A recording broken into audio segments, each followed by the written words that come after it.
Nagsagawa ng tinatawag na reenactment ng Northern Police District sa Barangay Tala sa lungsod ng Caloocan. Binalikan nila yung punto ng tamaan ng ligaw na bala, yung batang si Maybel Juanitas. At nakatutok doon live si Ian Cruz. Ian?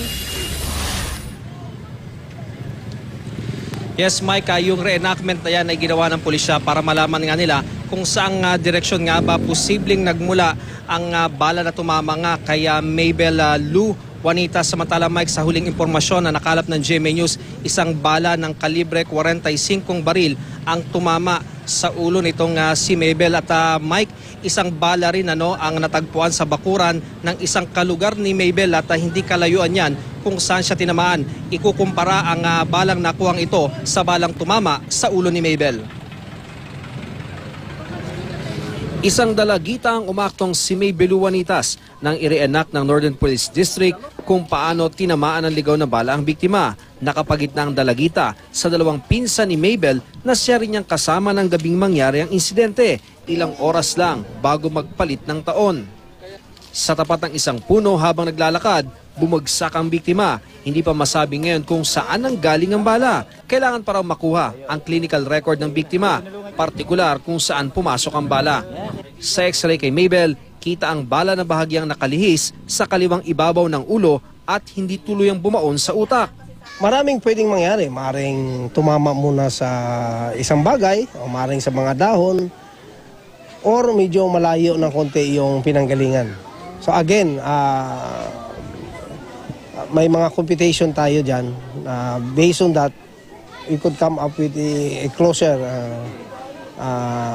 estimate kung ano talaga ang nangyari.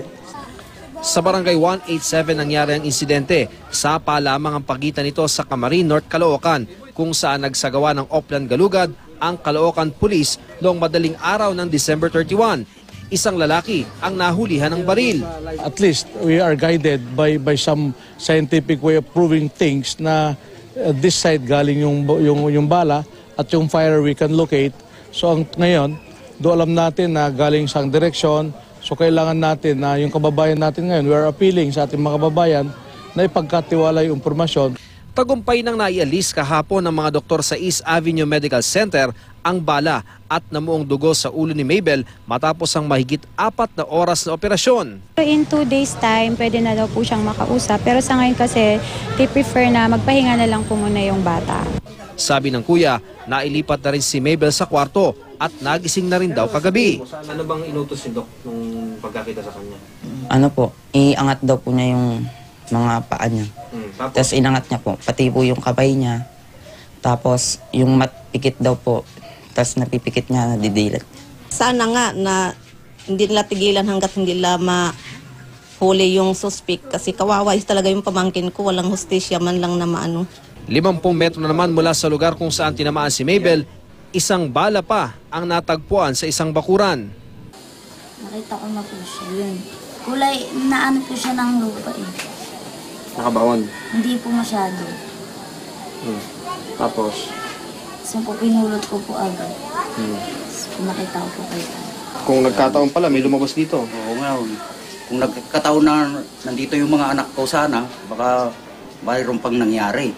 Buti Salamat nga kami, wala sila dito sa kabilang bahay.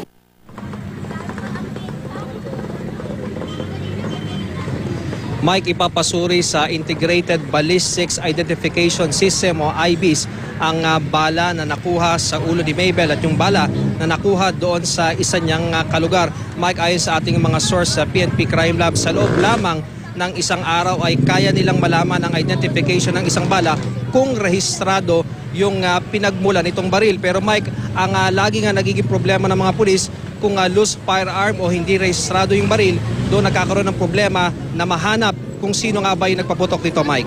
At syempre, habang papatagal ng papatagal at hindi nahuhuli yung gumawa niyan, papahirap ng papahirap na magkahulihan. Maraming salamat, Ian Cruz.